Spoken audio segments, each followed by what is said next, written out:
못 본 채 하지 말고 너는 반드시 끌어다가 네 형제에게 돌릴 것이요.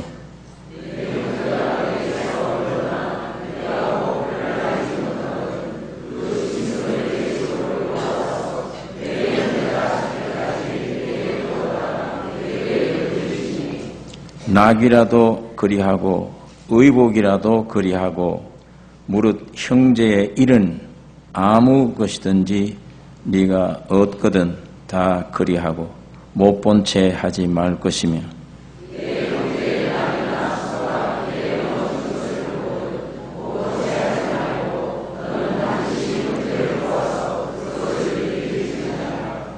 여자는 남자의 의복을 입지 말 것이요 남자는 여자의 의복을 입지 말 것이라.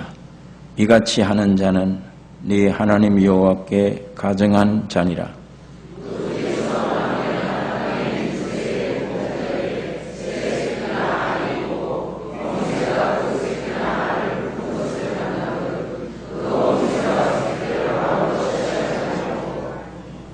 어미는 반드시 놓아 줄 것이요 새끼는 취하여도 가하니 그리하면 네가 복을 누리고 장수하리라.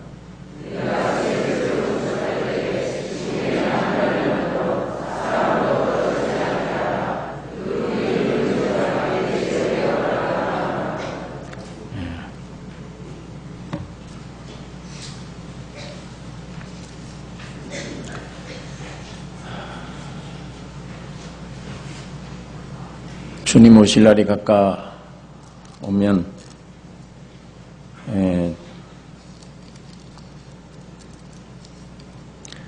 참 예수 믿기 어려운 시대가 점점 되어지며 또 기독교를 박해하는 예수 믿는 사람들을 죽이는 이런 일이 우리 앞에 있게 될 것입니다. 우리 성경에도 악이 이기게 되어 있습니다. 그래서 주님이 오시면 주님이 그 악을 심판하시는 것입니다. 지금 아까 광고 말씀이 같지만 미국 이런 땅에 6개주가 동성연애 이미 합법화되어졌고 이제 캘리포니아가 무너지면은 미 전역이 다 무너지게 되고 미국 전체가 무너지게 되면 온 세계는 급속하게 무너지게 됩니다. 이제 조금 있으면 동성연애 결혼한 사람들이 목사들에게 와서 주례를 부탁하면 목사들이 거기 응할 수가 없습니다. 응하지 않으면 감옥에 들어가야 되는 거예요. 이제 실제적으로 이런 일들을 통해 점점 우리 복음이 이 땅에 세워지지 못하게 죄 오는 걸 우리가 느끼고 있습니다. 온 세계가 그렇게 될 것이며 이제 학교 교과서에도 전부 그게 다 수록이 될 것입니다. 남녀 구별이 없이 변소가 공중 화장실이 다 그렇게 될 것입니다. 이제 이거 이렇게 되면 이제 점점 꼭 이 소돔 고모라 때 제일 핵심이 성문란입니다. 이걸로 가득 차서 스스로 무너지게 될 걸 우리가 알고 있습니다. 점점 죄 옵니다. 정말 이런 환경이 우리 앞에 점점 오고 이제 또 표를 받으라고 강조를 할 때 이런 모든 무서운 환경을 이길 수 있는 것은 우리 육신으로는 절대 못 이깁니다. 다 그 표를 받아야지 안 받으면 생활을 못하니까. 점점 이렇게 주례를 안 해주면은 감옥에 집어넣는 이런 일들이 실제로 오면은 그 얼마나 무거운 시험입니까? 이런 환경이 올 때 이길 수 있는 것은 내 안에 성령의 충만함입니다. 성령의 충만함 받는 것이 성화입니다. 주님이 성화되기를 원하세요. 그래서 이 신앙 준비가 신부로서의 단장 준비는 성령 충만이에요. 성화되는 것. 내 육은 있어도 바울처럼 나는 이미 십자가에 죽었다. 내 안에 사는 이는 예수 그리스도다. 그분으로 꽉 차야 환경이 그래도 이기지. 감옥에 가도 좋고 이길 수 있지. 지금 이 은혜 받을 만한 때 이거 준비 안 하고 엉뚱한 걸 염려하고 준비하다가 시간 다 놓치면 참 나중에 뜻뜻이 못 섭니다. 아주 불행한 일이 오게 될 것입니다. 지금 우리가 피부로 느끼고 있습니다. 영적으로는 벌써 이게 끝장 오는 거구나.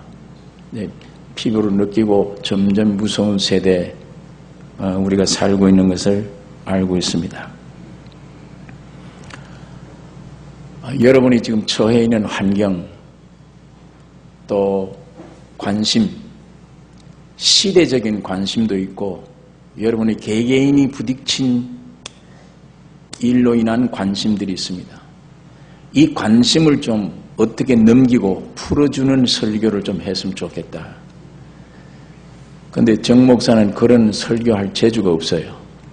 그래서 그 관심에 대한 얘기를 하고 웃고 한바탕 스트레스 해소하고 보내는 게 예배가 아니기 때문에 여러분이야 관심 기울이든 안 기울이든 어떤 형편에 처했든 시대가 어떤 형편에 처했든 저의 관심은 이 성경 속에 있는 하나님의 말씀이 이것이다. 그거 전해줄 것밖에 없어요. 이 말씀에 맞추셔야 돼요. 여러분 기분에, 여러분의 관심에, 여러분의 어떤 거기에 맞춰가는 풀이 되는 성경이 아니에요. 여러분이 여기에 맞춰야 됩니다. 여러분이 맞춰요. 나는 아직도 저 설교 신앙 수준이 그렇게 안 돼서 저 설교 어려서 못 듣겠다. 예, 그래도 들으십시오. 그래도 들으시면 성경 규모, 성경 안의 내용이 이것이구나. 그걸 알아놓으면 나는 지금 그 수준은 못 도달해 해도 어느 날 환경을 통하든지 어떻게든지 반드시 그 성경 기억날 때가 있고 성경으로 돌아가야 되겠구나 할 때가 옵니다. 그때 그 말씀이 성령과 더불어 역사가 일어나 여러분 것이 되기 위해 들으셔야 돼요. 어쨌든 나는 이런 처지도 여기에 맞게 좀 그게 아니라 성경을 주목하라. 따라오라. 이거 이외에는 박살이 나야 돼요. 이거 이외에는 여러분이 무슨 관심을 기울이지만 그건 다 박살이 나야 돼요. 성경이 여러분 안에 이루어지셔야 됩니다. 오늘 읽은 이 신명기 22장에 있는 이 말씀, 가나안 땅 젖과 꿀이 흐르는 복지에 하나님이 이스라엘 민족을 구원해서 인도하셔서 그 땅에 보내면서 하나님의 백성답게 살아야 될 법을 주신 것입니다.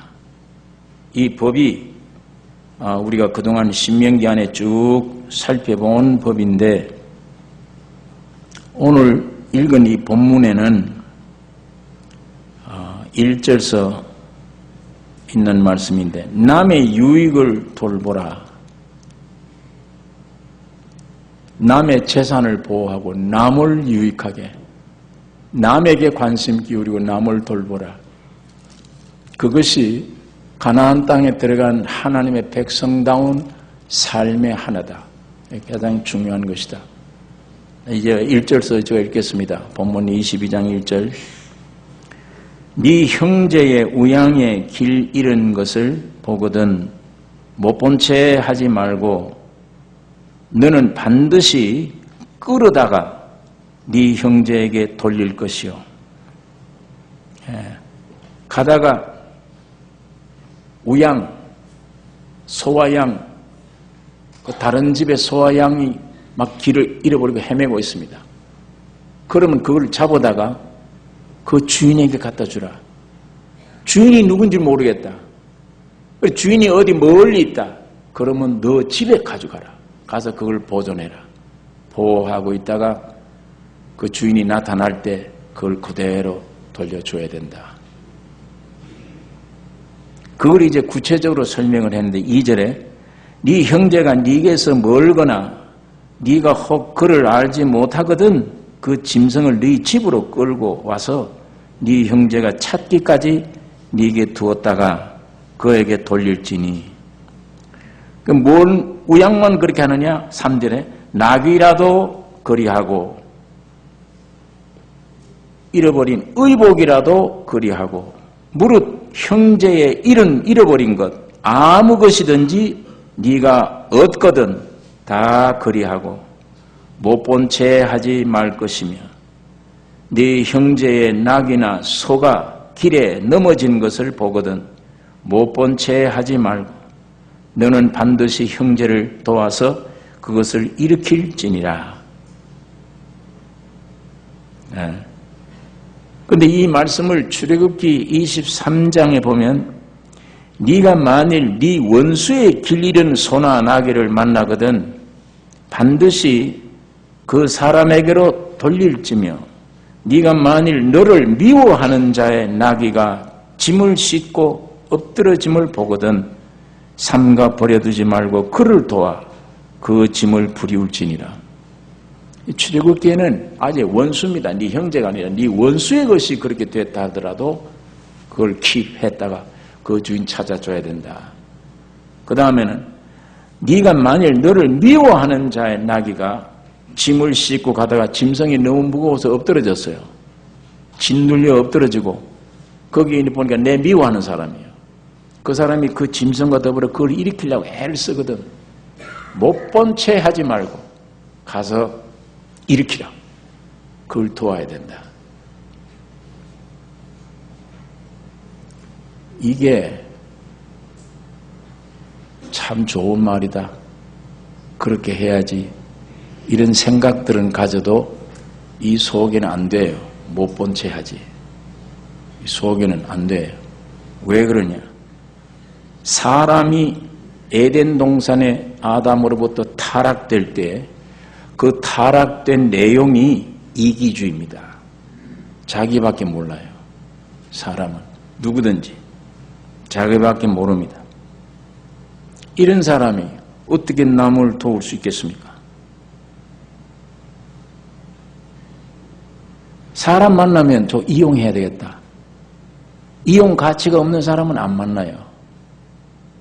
저 사람 지금 뒤에 배경이 많다. 저 사람 돈이 많다. 저 사람 뭐가 있다. 이용 가치 때문에 만나는 거예요. 만나서 부드럽고 좋은 얘기는 해도 어떻게 이용하나, 덕을 보나, 그 마음으로 가득 차요. 이용 가치가 없으면 안 봅니다. 절대. 보지도 않고 형제지간이라도 친구지간이라도 그게 아주 이기주의. 그런 사람들이 어떻게 하나님의 이런 말씀 순종 도저히 불가능해요. 자기 머리에는 원해도 안 돼요. 불가능입니다. 여러분, 그런데 오늘 1절에서 4절 읽은 이 말씀, 이 남의 것이 아니에요. 이대로 하는 거 보니까. 자기 것처럼 그러잖아요. 예? 원수 건데도, 미워하는 사람 건데도, 그걸, 소 우양을 잡아, 아이고, 주인이 잃어버렸구나. 이름이 헤매구나. 또 주인을 얼마나 안타까워할까. 그걸 주인이 누군지도 모르고, 그러면 너 집에 가져가라. 난데없이 집에다가 소 우양 갖다 놓고 그거 먹여줘야지. 그 얼마나 애를 써야 됩니까?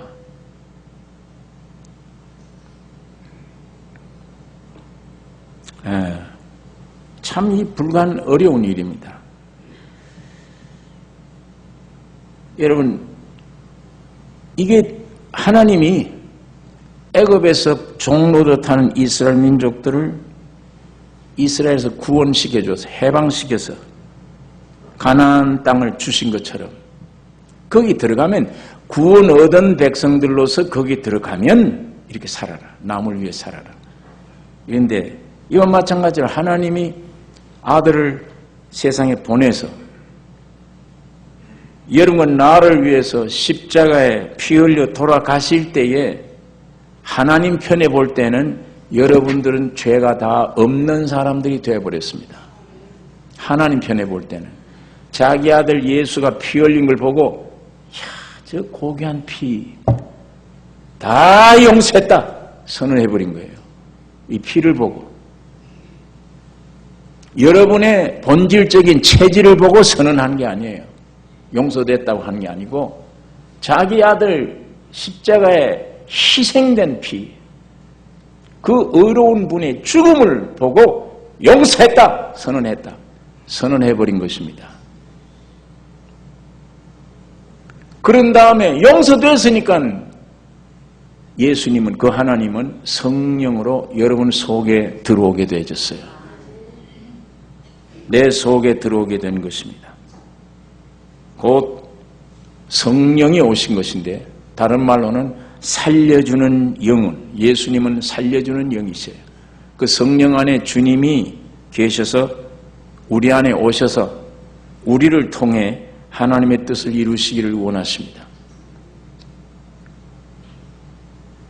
그러니까 우리 아담의 사람, 육체의 사람은 도저히 못 본 척 해야 돼요.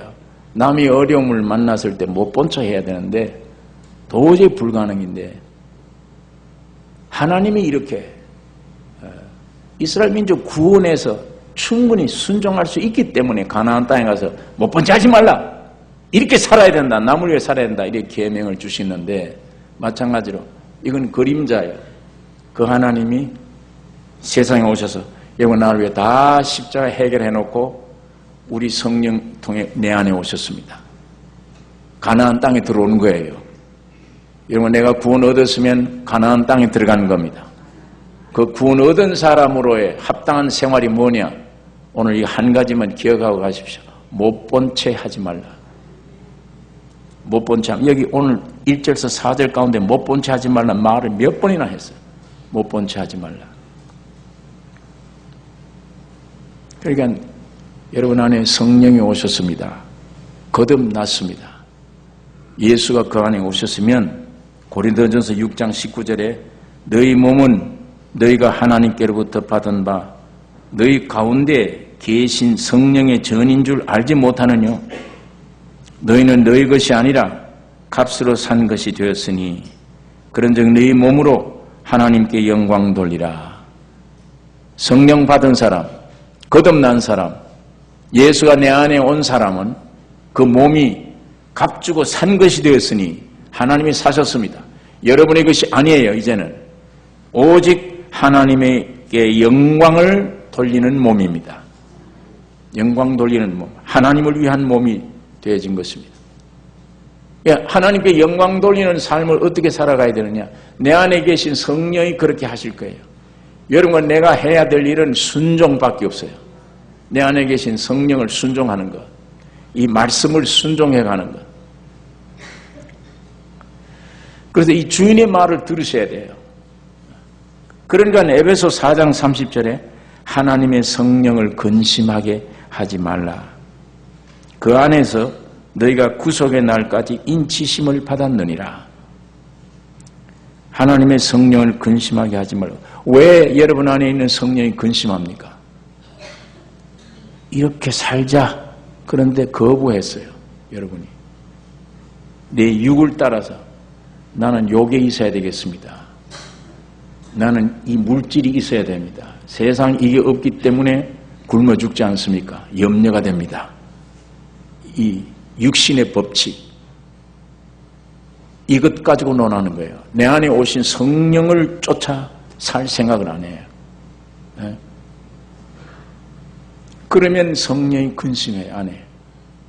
탄식하고 근심하는 것입니다. 하나님의 성령을 근심하게 하지 말라. 그 안에서 너희가 구속의 날까지 인치심을 받았느니라. 주님이 재림 때까지 내 안에 계신 성령은 나를 인쳐 놓은 거예요. 하나님의 것으로 도장 찍었습니다. 하나님의 영광 위에서 살도록, 세상의 노예가 안 되도록. 그 욕심이, 육신의 욕심은 나를 죽입니다. 그 욕심이 이루어지면 되지 않느냐? 그 죽이는 겁니다. 그걸 쏟고 있는 겁니다. 그러니까 성령은 사는 길이 성령을 쫓으셔야 돼요. 따라야 되는데 이걸 순종하지 않을 때 성령이 내 안에 근심하게 됩니다. 데살로니가 전서 5장 19절에는 성령을 소멸치 말라 그랬습니다. 성령 소멸하지 말라. 성령이 소멸하는 게 아니에요. 없어지는 게 아닙니다. 뭔가 하면 성령은 계시는데 없는 것 같이 되어버린 사람.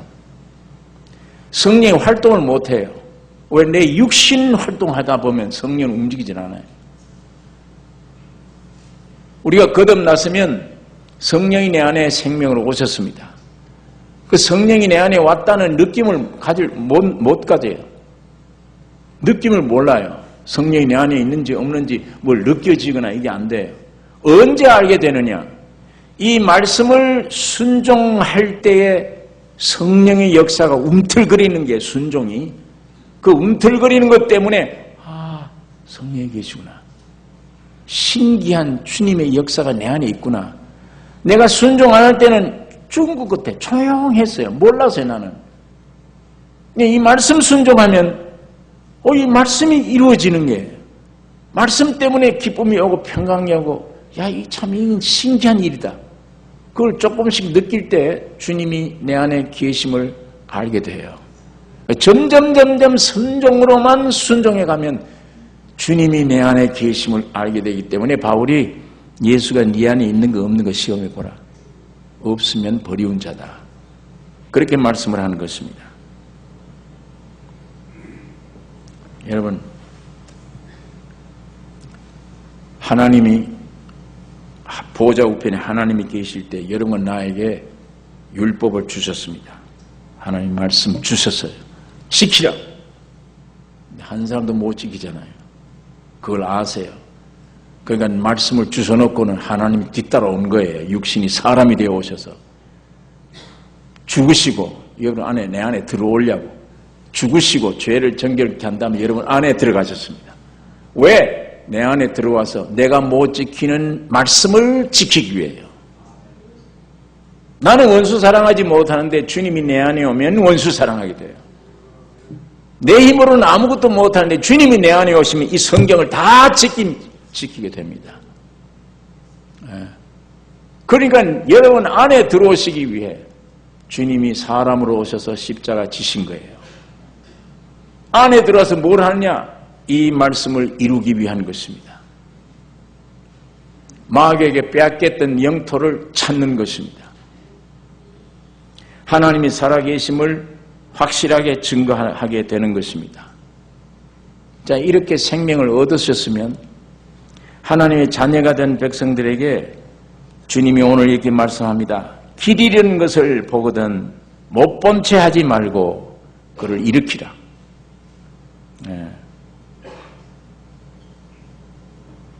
여기 3절에 우양뿐만 아니라 낙이라도 그리하고 의복이라도 그리하고 무릇 형제의 잃은 것 아무 것이든지 네가 얻거든 다 그리하고 못 본 채 하지 말 것이며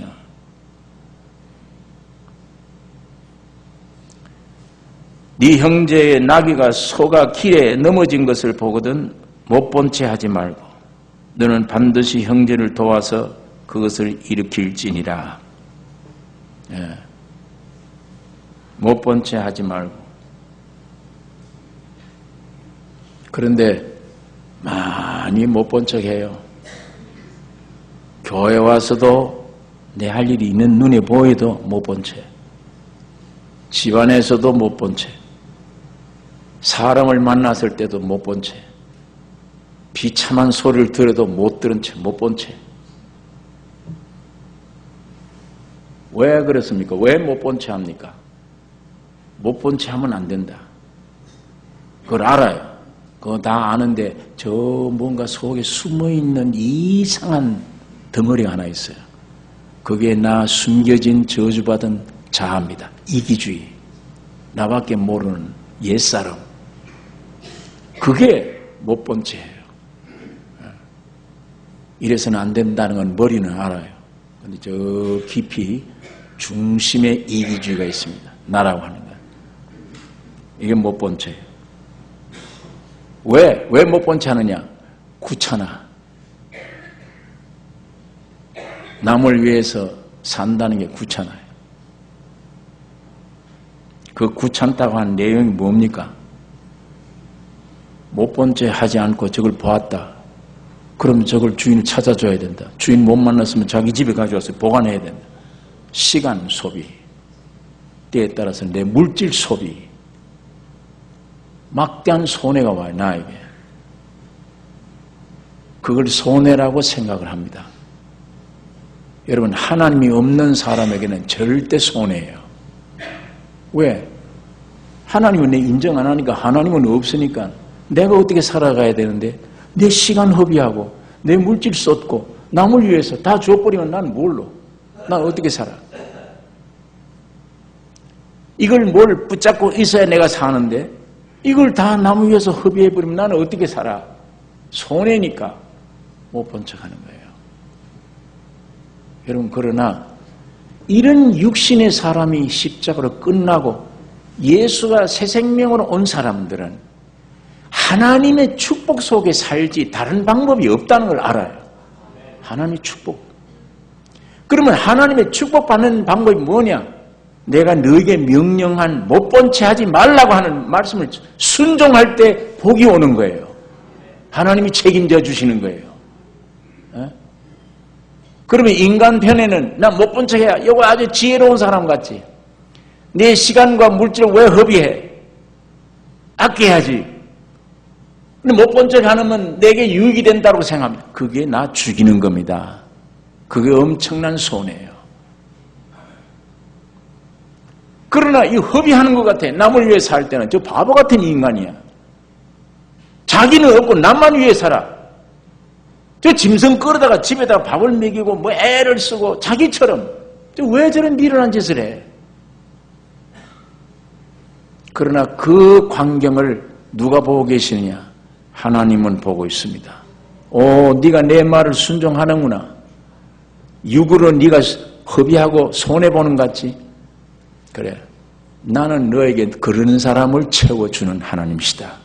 하나님이 축복을 채워줍니다.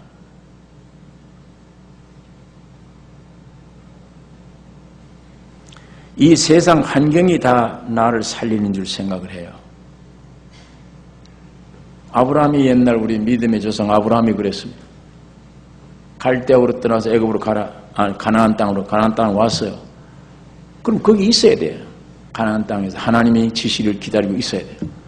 그런데 흉년이 막 드니까 환경이 어려우니까 자기 생각이 나오는 거예요. 살아야 되겠다. 어디로? 애굽으로 가자. 세상을 내려간 거예요. 그거 갔다 마누라 뺏길 뻔했어요. 아주 죽을 뻔한 거예요. 그 고통을 겪은 이후에 내 수단 방법 가지고는 안 된다. 죽고 사는 건 하나님께 달렸고 축복이 하나님께로 와야 되겠구나. 이 진리를 깨달은 다음에 올라와서 조카 보고 너 우 하면 난 좌. 네가 좌 하면 난 우. 현실에 보이는 걸 선택 안 해요. 하나님의 축복에다 의지하는 거예요. 네가 좌하면 난 우하고 네가 우하면 난 좌한다. 네가 선택해라. 이것이 하나님을 아는 자의 신앙생활입니다. 그러니까 가난한 사람이 있는데도 이건 내가 오늘 수업 난 뭘 먹고 살아? 내 안에 성령이 감동 주시는데도 못 본 채 했다. 이게 다 뺏깁니다. 사실은 아무것도 유익이 없어요. 나는 내일 먹을 거 없어도 성령이 지시를 해. 너보다 더 어려운 사람 주라. 못 본 채 하지 말라. 주었다. 그 행동을 보고 그 믿음의 말씀 순종의 행동을 보고 하나님이 나를 보장해 주십니다. 지켜주세요. 나를 채워주십니다. 그러니까 세상의 것 붙잡고 있고 없고 있는 게 아니고 하나님이 나에게 복을 주시냐 안 주시냐 그거는 내가 순종하느냐 안 하느냐에 달려 있습니다. 이 진리를 오늘 우리에게 보여주고 있습니다.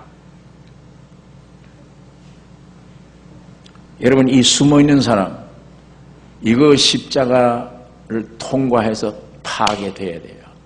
이게 죽어버리면 옛사람이 죽으면 새 사람이 있네. 내 사람이 새 사람이 돼요. 이건 아담에게서 나왔고 이거는 예수에게서 나온 사람. 그 새 사람이 오면 그건 예수의 성품이에요. 예수의 생명이에요.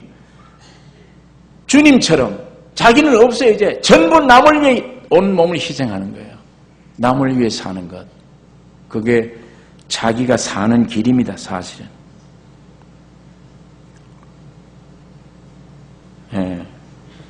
여러분, 하나님께서 여러분 나를 항상 하감하고 계십니다. 보시다가 네가 나와 연결이 돼. 내 아들이냐? 내 아들이면 내 뜻대로 해야지. 그러면 이거 지켜라.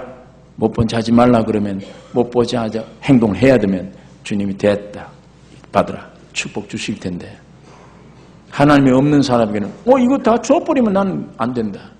그러니까 순종 못 하겠는 거예요. 그럼 그 욕심 내봐야 영원한 멸망입니다.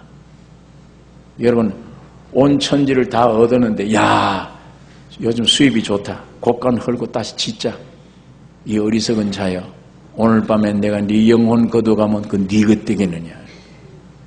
여러분의 생명에 대해서 보장할 수 있습니까? 내가 언제까지 살 것이며 여러분의 생명을 여러분의 마음대로 할 수 있습니까? 보장할 수 있는 겁니까? 절대자만 보장합니다. 하나님이 주관합니다. 생명을. 오라 그러면 와야 되는 거고 가라 그러면 가야 되는 거예요. 하나님에게 달린 거예요. 여러분에게 달리지 않았습니다. 저주받은 생명이니까 이 귀한 길을 알지 못하니까 욕심만 내는 거예요. 욕심만. 이거 있으면 살고 없으면 죽는다만 이러고만 알아요. 하나님과의 관계에서 순종함으로 산다. 이게 몰라. 믿음으로만 사나니라. 의인은 믿음으로만 사나니라.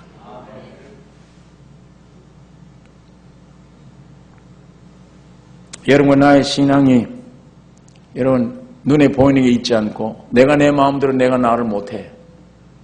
절대자신 주님이 나의 모든 생명이며 내 운명이며 모든 건 저분이 결정할 것이다. 이 신앙을 가지고 주님을 바라보는 이 믿음이 여러분 나에게 가장 귀중한 일입니다. 여러분 이렇게 해서 나의 운명이 하나님께 달렸다고 믿는 사람과 하나님이 없다고 생각하는 사람과의 생활 방법이나 차이가 이게 엄청나게 커요. 이건 절대 말씀 복종이며 그거 운명이며 거기에서 축복이 오고 사는 줄 알고 여기는 절대로 말씀은 절대 못합니다. 원수예요. 이 육은 하나님과 원수예요. 순종 못해. 절대 순종 못합니다.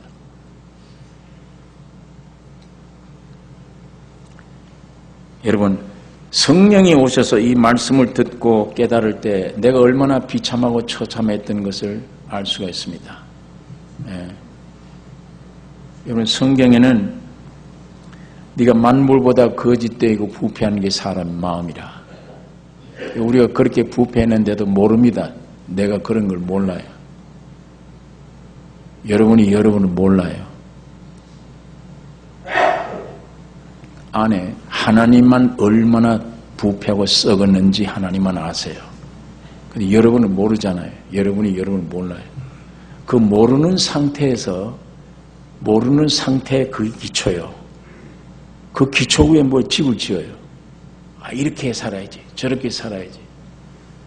말짱 헛일입니다. 그게. 기초가 튼튼해야 되잖아요. 먼저 무조건 뭘 쌓아야지가 아니고 하나님 말씀을 통해서 이게 참 썩었는지 죄인인지 아닌지 이걸 깊이 알면 죄인이구나. 죽어있구나. 그럼 뭐 살 게 없어요. 집 지을 게 없어요. 절망이에요. 이런 죄인임을 깨달을 때에 주님은 나를 구원해 주십니다. 나에게 생명으로 오세요. 그분이 나의 기초가 되어야 돼요. 기초가 확실해.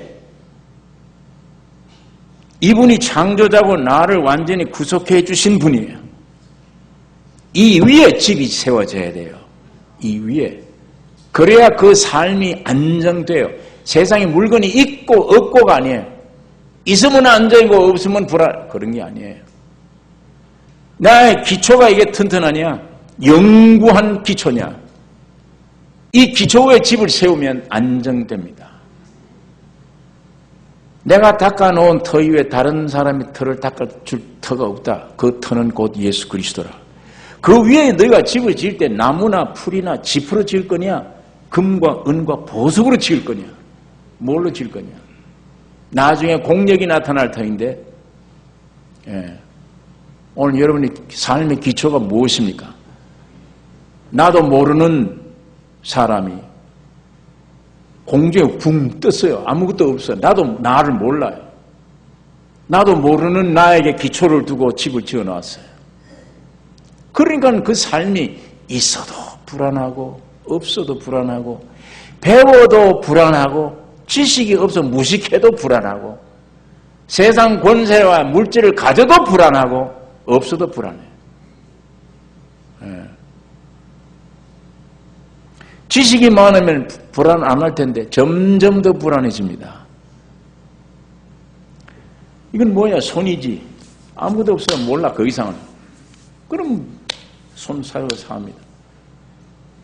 이 지식이 많아서 지금 이 손에 눈에 안 보이는 균이 수억 마리가 붙어 있어요. 이 안에. 현미경에 들여다보면 균이 수억 마리. 아침에 일어나서 물 한 타는데 1억 내지 3억 마리래. 벌레, 균이. 우리 모르잖아요. 과학자들의 말은 한 번 입에서 아침에 자고 나서 뱉으면 그 물 속에 1억 내지 3억 마리의 균이 있다. 그런데 사람 손, 이 털 속에 안 보이는 여기에 큰 확대를 해보니까 이런 콩알 같은 벌레가 막 굶실굶실 기어다니는 거예요. 이거 모르잖아요, 지금 우리는.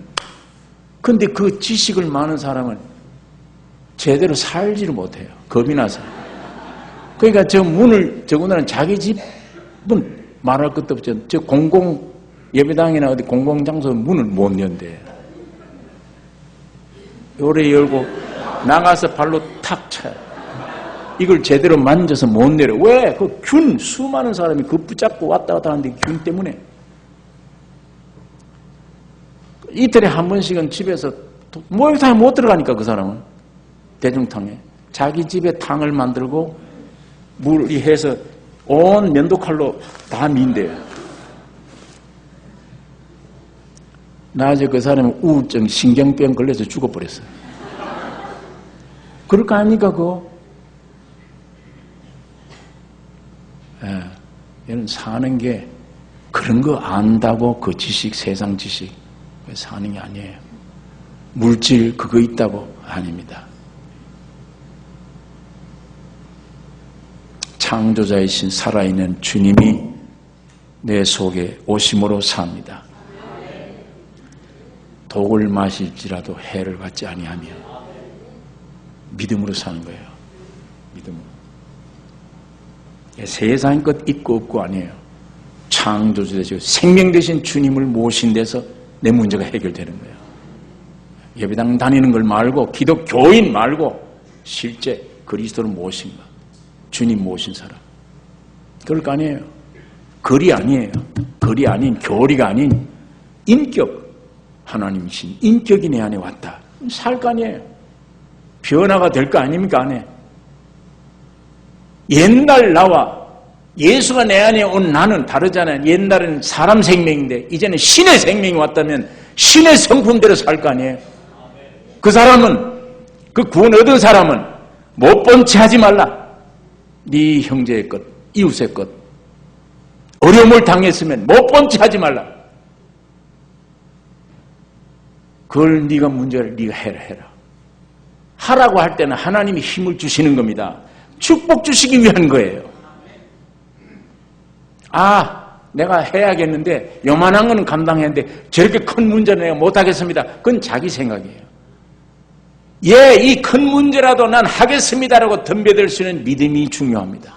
그러면 입을 크게 벌리면 하나님이 입을 크게 벌릴 만큼 채워주십니다. 해결해 주세요.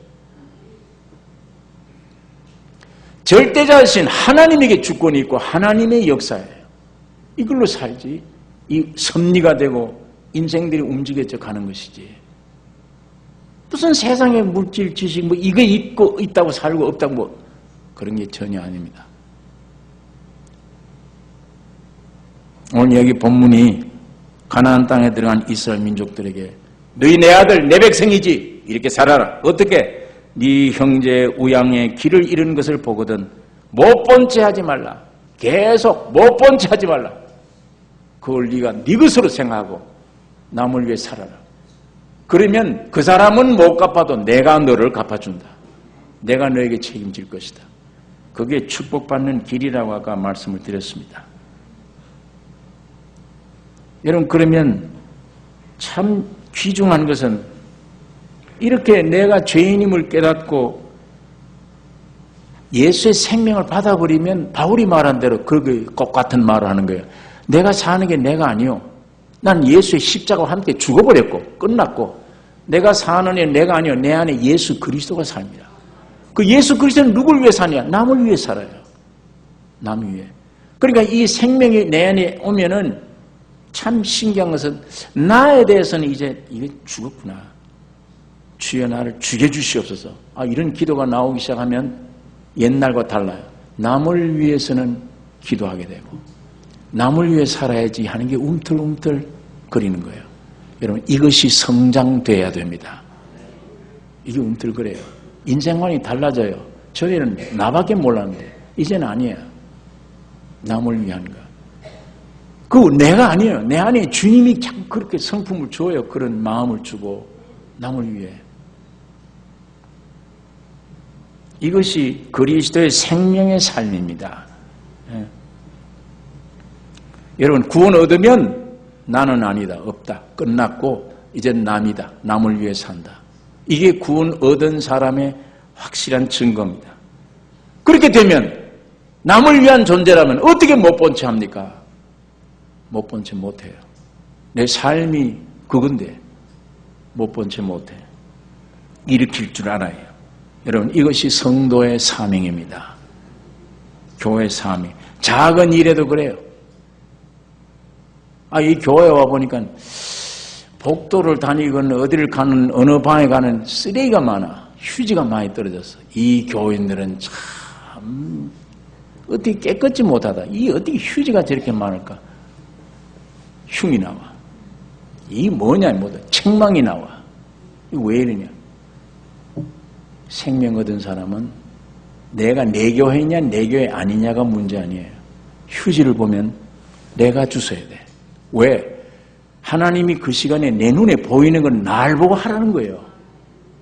날 보고. 이 교인들 뭐래? 이게 아니고 날 보고 하라는 거예요. 그게 눈에 거슬리거든. 날 보고 하라는 얘기예요. 내 책임이에요. 이 원리대로 살면 가정, 교회, 사회가 천국이 되어집니다. 저 사람 우리 교인 아는데 와서 우리 교인들도 그냥 지나가는데 못 본 체 하는데 쓰레기를 다 주워서 저분이 우리 교회 아니잖아. 이야, 원망도 흉도 보지 않고 자기 할 일로 알고 쫓아가서 쓰레기 다 치고. 그거 보면 게으른 교인들이 감동받을 거 아니에요. 찔림받을 거 아니에요. 부끄러울 거 아니에요. 너들 나 행동과 부끄러워라고 한 건 아닙니다. 주님의 생명 때문에 하긴 했는데 결과는 뭐냐?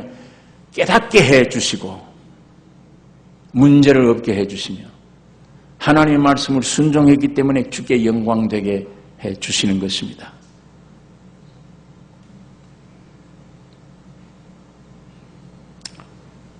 여러분, 이거 주님의 생명 온전히 받은 사람,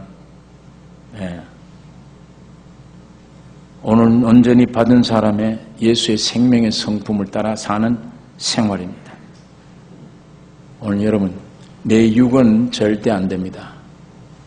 남들이 주워가기를 원하고 저 문제는 내가 못 본 척 하기를 원하고 이게 육입니다. 사실은 그게 나 죽이는 것이요. 만일에 이걸 내가 먼저 주셔야 되겠고 못 본 척 아니라 내가 보고 그 짐승을 일으키기를 기뻐하고 남의 일처럼 허비가 아니에요. 가룟 유다는 저 마리아가 저 좋은 향유를 가져서 저 발에다가 부어 예수의 머리에다가 붓고 저거 팔면 300데나리온 받는데 굉장히 많은 그 돈이면 많은 사람은 구제할 텐데 그게 육의 생각이에요. 육의 도덕심이에요. 아주 그럴듯해요. 주님은 이 위선자야. 가난한 사람 때문에 네가 그런 소리를 하느냐? 항상 너희와 있지 않느냐? 가난한 사람. 이 여자가 지금 한 일이 무엇인지 아느냐? 그 영의 깊은 세계를 알아야지. 모르죠. 모르면 육적으로 전부 그런 소리 하는 거예요. 이 여자가 한 일, 가는 곳마다 증거하라. 나의 죽고 부활할 것 장사를 이미 하였나니라. 이 세계는 참 모르죠. 알 수가 없는 거예요. 이 생명 오기 전에는 낭비라고 생각하죠. 허비라고 생각합니다. 남을 위해 사는 게 어리석은 삶이에요. 똑똑하지 못하다고 생각을 합니다. 그러나 주님의 생명은 정반대입니다. 생명 없는, 하나님 없는 사람의 생각과 위에서 보시는 주님의 생각은 천지차이에요. 저걸 순종하면 낭비가 아니고 허비가 아니고 지가 사는 길. 왜? 내가 축복해 줄 거니까. 내가 책임져 줄 거니까. 그러나 이 사람은 그 하나님이 안 보이니까 이거 없으면 난 죽는다고 생각하니까. 여러분, 오늘 여기 본문에 있는 말씀 꼭 이거 기억하고 이걸 내 마음에 간직하고 가셔야 됩니다. 못 본 채 하지 말라. 몇 번이나 성경 우리에게 부탁을 하고 있습니다. 못 본 채 하지 말라. 1절에서 4절 읽어보면 여러분 확실히 구원 얻은 사람은 이렇게 이런 자리에 아직 못 산다 할지라도 참 이 속에 생명이 아멘 꿈틀거려요. 에? 얼마나 아름답습니까? 예수님의 마음의 표현이에요. 예수님의 생명의 표현인데 어떻게 남의 걸 잃었다고 자기처럼 다 허비하고 저걸 가져다가 그 도와주고 남을 일으켜주고 나는 손해보고 있는데 저럴 수가 있겠는가? 주님의 생명 아니면 할 수 없는 걸 우리가 알게 됩니다. 5절에 있는 말씀 보겠습니다. 22장 5절 여자는 남자의 의복을 입지 말 것이요 남자는 여자의 의복을 입지 말 것이라. 이같이 하는 자는 네 하나님 여호와께 가증한 자니라. 이게 벌써 문제가 있는 사람들이에요. 남자가 왜 여자 옷을 입어? 여자가 왜 남자 옷을 입습니까? 여자 옷이 있는데. 왜 쓸데없이 이 아름다운 몸에다 문체를, 문지를 이거 해? 문신을. 성경은 절대 몸에, 하나님이 창조한 몸에 문신하지 말라 그랬는데. 그런 것들을 해야 유행이 되고, 보기 좋더라. 이미 정신 상태가 이미 병드는 거예요. 정신 상태가 병든 사람들이에요. 정상이 아니에요. 왜 남자가 여자 옷을 입어야 되죠? 왜 그런 마음이 생겨요? 어떤 정신 이상자 비슷한 이상한 사람은 여자들이 입는 속옷만 훔쳐가고 다니는 사람이 있었어요. 신문에 보니까. 괴상한 사람들이에요.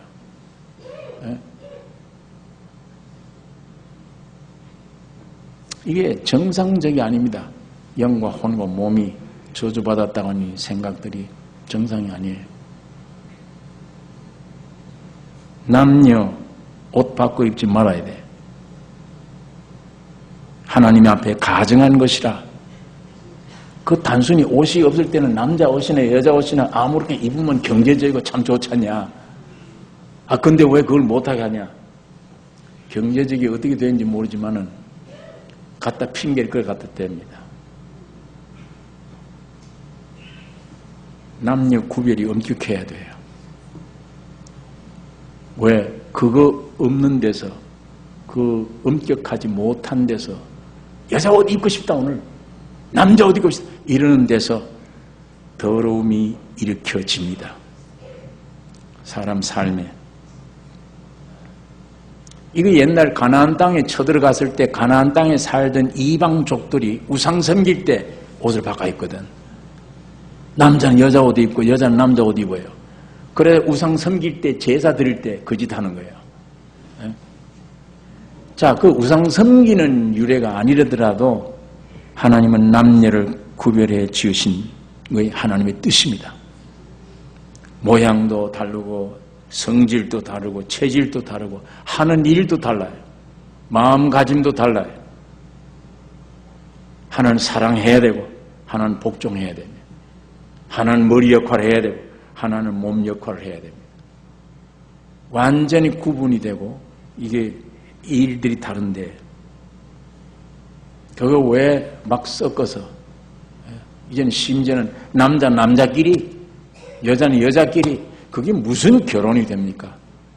엉뚱한 짓들까지 자꾸 번져가잖아요. 그 근본을 얘기하는 겁니다.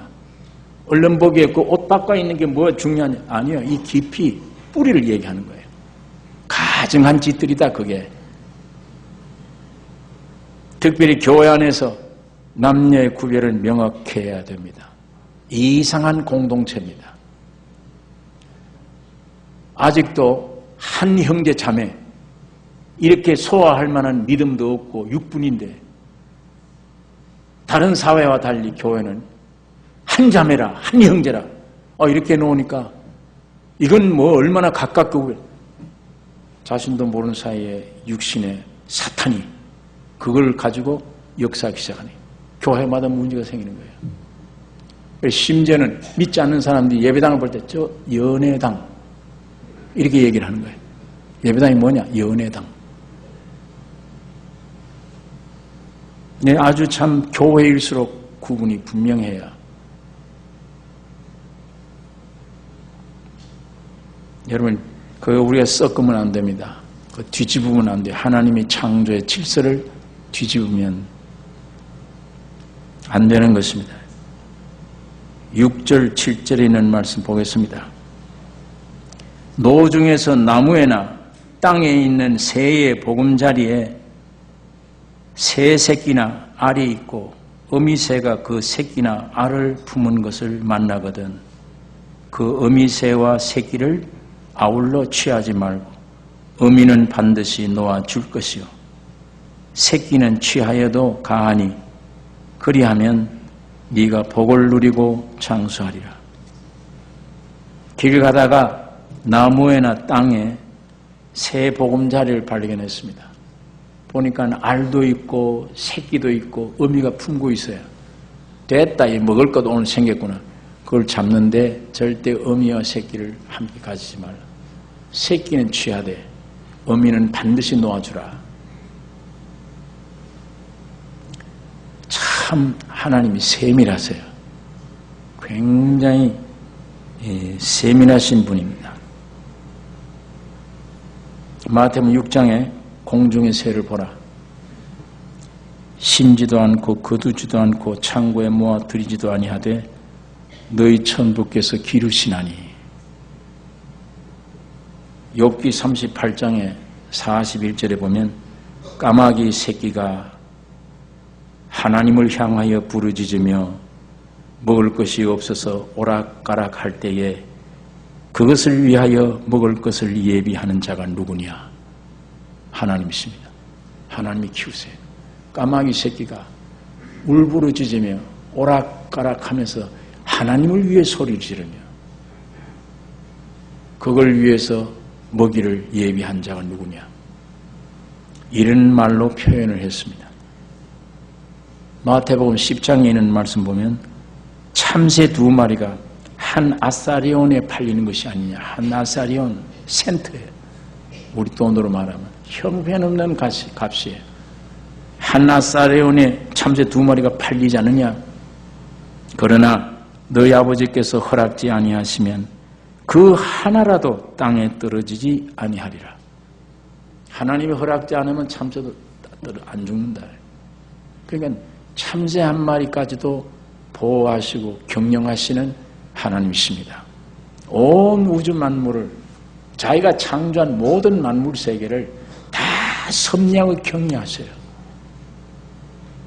근데 이 새들, 이 곤충들, 이 바다의 물고기들, 짐승들 이것들은 하나님이 주신 지혜, 그 몸속에 준 지혜 그대로 순종해 살아요. 그대로. 사람만 하나님을 반역합니다. 사람만 진리를 반역해. 말씀을 반역해. 하나님의 법을 반역해요. 모든 만물은 순응해야 다. 그러니까 로마서 8장에 가면 모든 만물이 탄식하고 있다. 언제까지? 하나님의 아들들이 나타나기를 탄식하고 있다. 이게 억울하게 이게 우리를 지배하고 있다. 만물이 그렇게 소리 지르는 거예요. 주님 재림 때 그 탄식은 끝나고 새 세계가 복귀가 됩니다. 여러분, 하나님이 참새 한 마리도 키우시고 까마귀 새끼 울음소리도 듣고 승리하는데, 여러분, 내가 해야 될 문제는 무엇을 먹을 거면 이런 것에 세상 거 얼마나 가질 거 이거 잊지 않고 주님과 나 사이의 관계를 온전히 맺어요. 하나님의 아들로 딸로 신의 소생으로 하나님의 백성으로 이것만 맺으면 나는 끝났습니다. 염려는 놓고 하나님이 나를 끌고 가실 거예요. 하나님이 나를 인도해 가실 것입니다. 하나님이 모든 걸 책임지실 것입니다.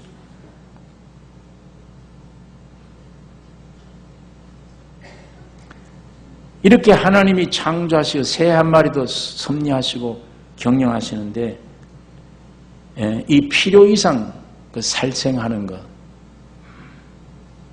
우리 주님도 원치 않아요. 그러나 이상한 것은 정말 주님의 생명이 온화한 생명, 긍휼 받으면 긍휼이에요. 불쌍히 여겨요. 그러니까 함께 잡아 먹질 않아요. 어미를 살려보내요. 이 불쌍히 여기는 게 있어요, 이게.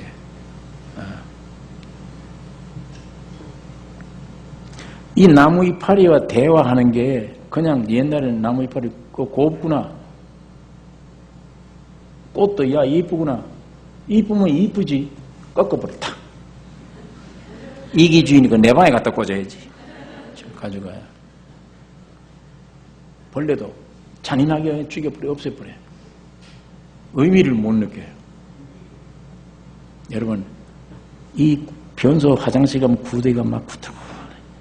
이게 번데가 됐다가 휙 날아 나래가 붙다가 우리 안방에 들어가지. 화장실이 있던 게 우리 안방에 날아가지고 밥상에 탁 올라앉아요.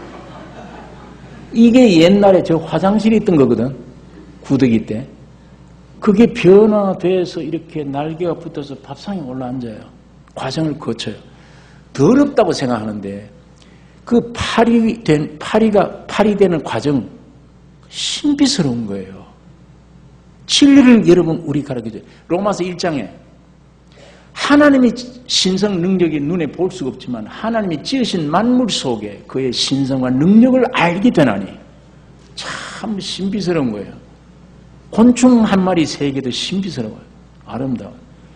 이 들꽃 남이 알아주지 못해 산골짜기 꽃 하나 얼마나 아름다운 색채의 그 신비스러운 역할을 하고 있습니다. 곤충도 아주 아름다운 색깔로 된 새들, 벌레들 얼마나 많습니까? 하나님 지으신 세계, 그 일일이 하나님이 관리하고 섭리하고 계십니다. 참 아름답고 귀한 것들이에요. 근데 그걸 보면 옛날 구원 얻지 못했을 때 그런 것 보는 거 하고 구원 얻은 다음에 주님의 생명을 얻은 다음에 그 나무 잎풀이 본다, 꽃 한 송이 본다, 벌레를 보할 때 대화. 이게 옛날과 다르단 말이에요. 이게 달라져요. 긍휼이 생기고 참 아름답구나. 뭐가 동질 같아. 저걸 확 죽여서 없애려 이게 아니라 사랑하고 싶고 동질에 뭐가 대화 속에 깨달음을 주기도 하고 대화가 되잖아요.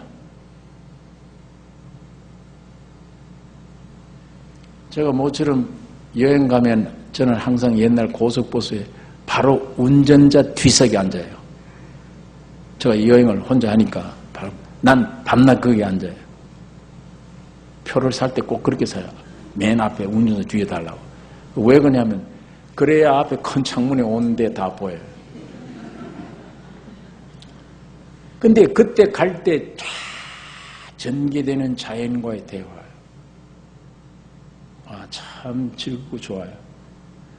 근데 이 여행하는 어디 여행사를 따라가서 여행을 해보면 그 아름다운 세계와 대화할 시간 몰라요. 뽕짝 노래나 부르고 정신없어.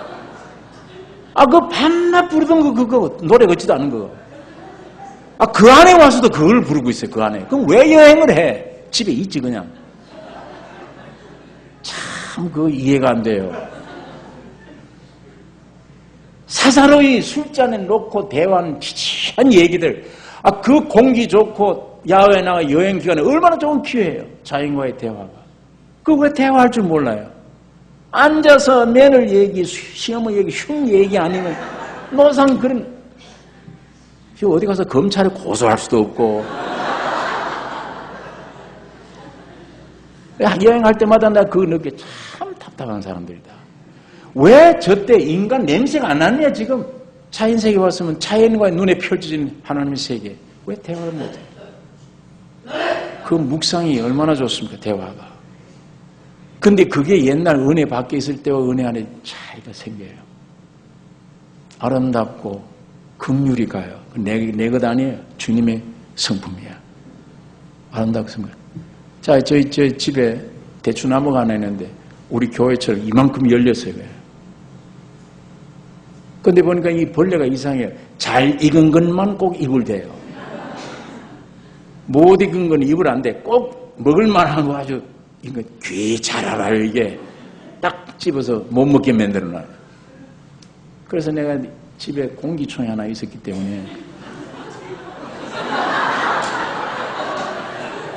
위협 겸 그저 탕 쐈는데 이게 맞은 거예요. 나무에 그거 먹다 맞아가지고 끼익 하더니 땅에 떨어져 버려. 그 새가 울부짖고 떨어진 소리, 비명 소리, 지금도 귀에 징징해.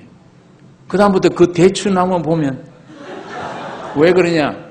저걸 좀 먹겠다고 온 건데 그걸 죽였으니.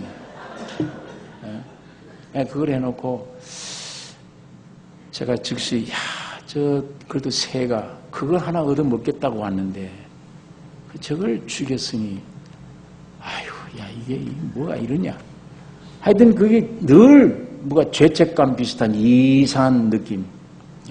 아주 나를 기분 좋지 않게 하는 그게 되어졌어요. 물론 그런 고기를 하나님이 먹도록 허락해 주었습니다. 하지만 이유도 없이 모든 만물 전체와 대화할 수 있고 사랑할 수 있는 긍휼은 타락한 인간성에서는 안 나옵니다. 주님의 생명에서 나온 일이에요. 이거 참 아주 그 새 한 마리 죽여놓고 제가 오랫동안 그게 늘 잊어버리잖아요. 늘 마음에 아주 그 부담을 주는 이것도 이거 꼭 이렇게 해야 되나 이런 생각 제가 가져보았습니다. 어미새 이게 있어야 자꾸 새끼를 낳지. 나 줘라. 생산하는 거예요. 여러분 교회도 이거 새만 위해서 주님이 염려하는 말이 아니에요. 이거 사람을 가리키는 거예요. 교회도 생산적인 사람 날려줘라. 돌봐줘라. 우리가 그런 뜻으로 받아들여야 됩니다.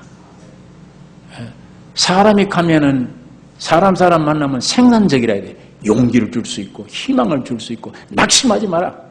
기쁨을 줄 수 있고 이게 생산적인 사람이 돼야 되는데 어떻게 하나님의 사람이 되어져서 밤낮 가면 상처를 주고 괴로움을 주고 낙담. 저 친구 만나 말 한마디만 들으면 내가 아주 먹구름이야. 사람 용기를 없애버려. 그런데 저 친구는 만나서 대화만 하면은 솟아나 속에서 기쁨이 솟아나고 됐다 나도 문제 없구나 그러면 용기를 줘요.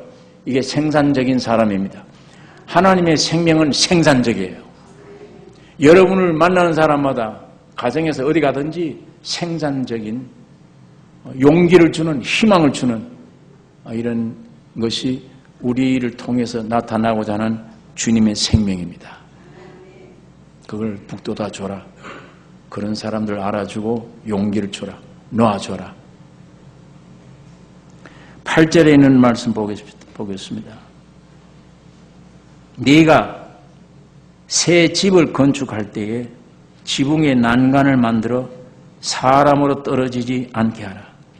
그 피 흐른 죄가 너 집에 돌아갈까 하노라. 집 지을 때 사람 떠지지 않게 지붕 끝에 난간 꼭 세우라 그 얘기예요. 우리 한국 집은 이게 무슨 말인지 이해가 안 됩니다. 집이 이렇게 되는데 그 난간에다 뭘 그걸 왜 세우느냐.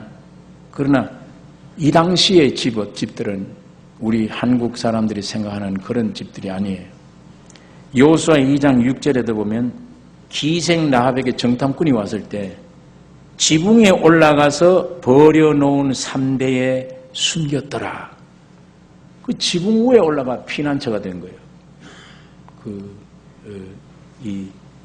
여호수아에 보면 피난처가 될 뿐 아니에요. 사무엘 하이 11장에는 말씀 보면 다윗 왕이 왕궁 지붕 위에 올라가서 거닐다가 아름다운 여인이 목욕하는 걸 보았습니다. 지붕 위에 올라가 거닐다가 산책도 한 거예요. 뭘 사람을 숨기기도 하고. 사도행전 10장 9절에 보면 베드로가 기도하려고 지붕에 올라가니 또 기도처가 된 거예요. 이 베드로가 기도하기 위해서 지붕에 올라간 거예요. 그럼 우리 한국의 지붕과는 전혀 다른 그런 내용들이 이 당시에 이스라엘에 있는 그 건축법입니다.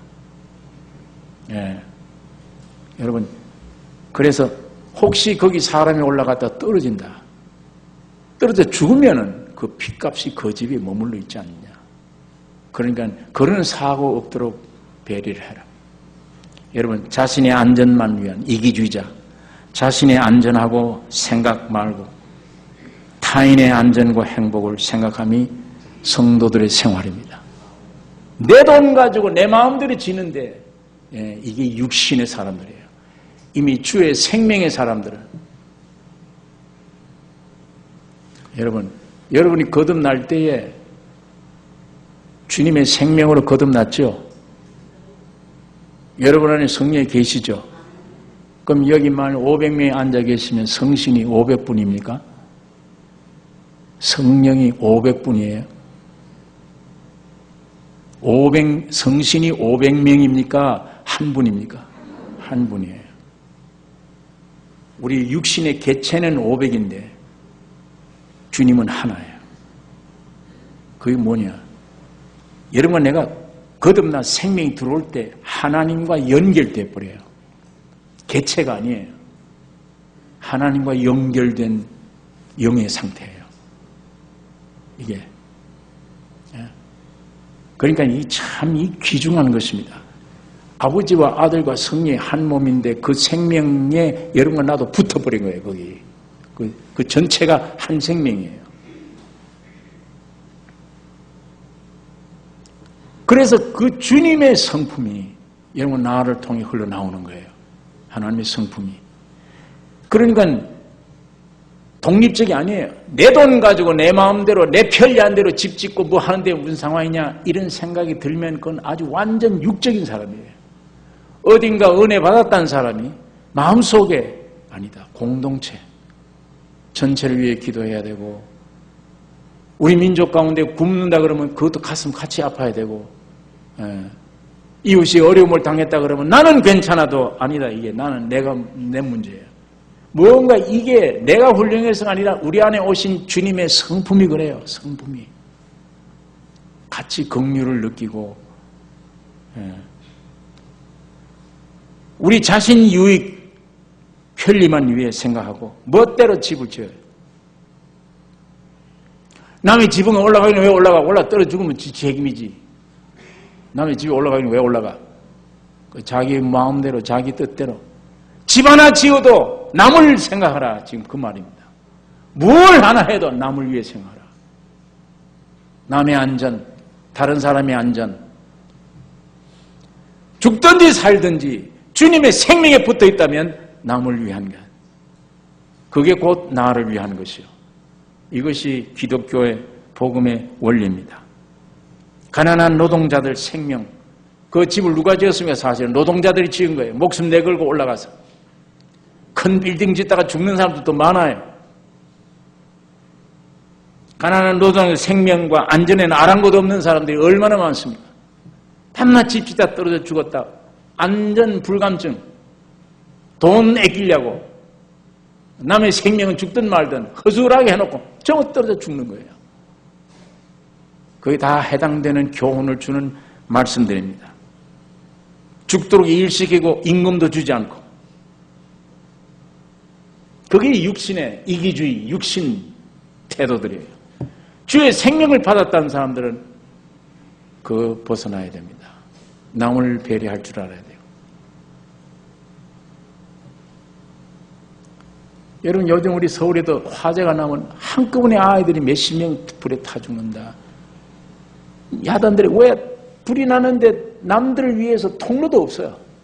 아예 남을 생각도 안 해. 어쨌든 좁게 방 많이 만들어 놓고 돈만 많이 벌어들이면 돼. 남이야 죽든 말든. 이런 데서 오는 불상사들입니다. 전부 다. 이건 건축과 관계없지만 유해식품. 나 돈 좀 내 이익 벌이기 위해서 전부 독을 뿌려다가 음식을 만들어. 그런 식으로 그게 사는 길입니까? 죽는 길입니다. 하나님이 축복할 수 없는 길이에요. 여러분, 여러분의 재주 때문에 사는 게 아닙니다. 하나님의 섭리와 역사 때문에 살아가는 겁니다. 저분을 바라봐야 돼요. 저분이 뭘 하는지를, 뭘 원하는지를, 그분의 생명을 받고 그분의 성품을 펼쳐나가 사는 게 성도의 생활입니다. 그거 하라고 하나님이 여러분 나를 구원해내신 거예요. 하나님이 살아계심을 표현하기 위해 여러분 나를 주의 생명으로 구원해내는 거예요.